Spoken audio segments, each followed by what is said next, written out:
कोल्हापूर जनतेसमोर जाऊन आम्ही वचननामा मांडला आणि त्यात यशस्वी झालो. यापुढील काळात प्रत्येक प्रभागाचा आणि सर्व शहराचा आपल्याला कायापालट करायचा आहे. कामनिधी यांचे सुयोग्य नियोजन होण्यासाठी कोल्हापूर ॲक्शन संघटना नावाची विशेष संघटना आम्ही सिद्ध केली असून ही समिती थिंक टँक म्हणून काम करेल. कोल्हापूरच्या शाश्वत विकासासाठी महायुती प्रयत्न करेल असे आश्वासन भाजप खासदार धनंजय महाडिक यांनी दिले.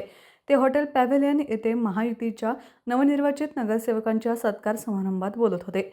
याप्रसंगी कोल्हापूर जिल्ह्याचे पालकमंत्री प्रकाश आंबेडकर, भाजप आमदार अमोल महाडिक, शिवसेनेचे आमदार राजेश क्षीरसागर यांसह अन्य पदाधिकारी मोठ्या संख्येने उपस्थित होते. खासदार धनंजय महाडिक पुढे म्हणाले, वर्ष 2030ची दृष्टी ठेवून आम्ही यापुढील काळात काम करू. नवनिर्वाचित नगरसेवकांना चांगले काम करता यावे यासाठी यापुढील काळात प्रशिक्षण आयोजित केले जाईल. शिवसेनेचे आमदार राजेश क्षीरसागर म्हणाले, राज्य शासनाकडून मोठ्या प्रमाणात निधी आणून शहराचा विकास घडवू.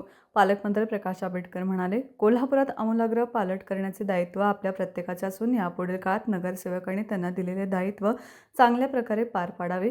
यावेळी मार्गदर्शन करताना मंत्री हसन मुश्रीफ यांनी लवकरच नवोदित नगरसेवकांची कार्यशाळा घेऊन त्यांना प्रशासकीय सभागृहाची बारकावे समजून सांगितले जातील अशी घोषणा करत सर्वांना शुभेच्छा दिल्या.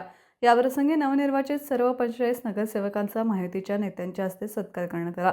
प्रास्ताविक भाजपचे जिल्हाध्यक्ष विजय जाधव यांनी केले. प्राध्यापक जयंत पाटील यांनीही यावेळी मनोगत व्यक्त घेतले.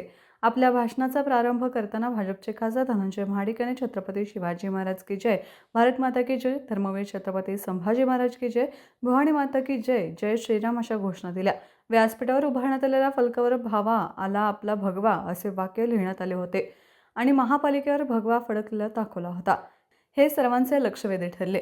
विशेष म्हणजे विजय नगरसेवक माहितीकडून उभारलेले मात्र पराभव झालेल्या नगरसेवकांनाही यावेळेस आमंत्रित करण्यात आले होते. यावेळी माजी खासदार प्राध्यापक संजय मंडलिक, पुंडलिक भाऊ जाधव यांच्यासह भाजप, शिवसेना, राष्ट्रवादी, अजित पवार गटाचे पदाधिकारी उपस्थित होते. सर्व नवोदित नगरसेवकांना भगवे फेटे बांधून मान्यवरांच्या हस्ते पुष्पगुच्छ देऊन त्यांना शुभेच्छा देण्यात आल्या.